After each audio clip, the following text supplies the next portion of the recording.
HMAS Moresby, the Royal Australian Navy's latest survey ship, arrives in Rockingham Bay near Townsville for important survey work.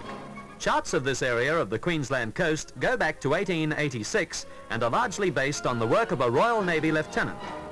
Moresby is using equipment not even thought of in those days, including a helicopter which does an aerial survey to choose a spot on which to land the teams from the ship. The old charts were accurate enough in the days of smaller ships, but modern shipping requires greater depth of water and an assurance that there are no reefs or shoals in the shipping lanes.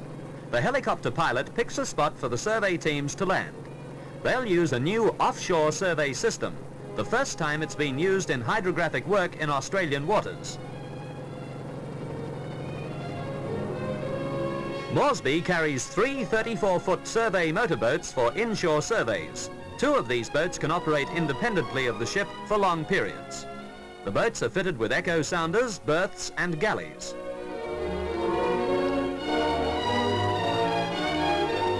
This party is setting up a tide pole to estimate low water.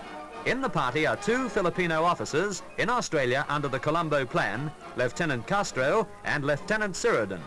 If this looks a bit primitive, don't let it fool you. Moresby has the latest scientific equipment available.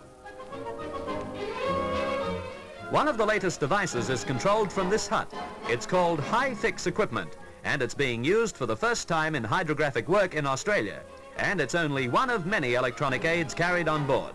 By using them, Moresby can carry out surveys irrespective of visibility.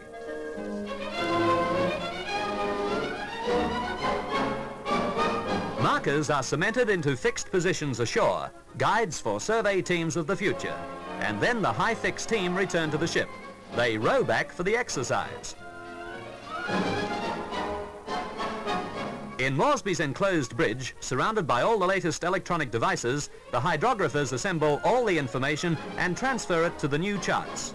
The ship's echo sounders can give accurate depth information up to 6,000 fathoms. That's more than 6 miles down. The Royal Australian Navy carries out a vital peacetime duty, making accurate charts of another important section of Australia's long coastline.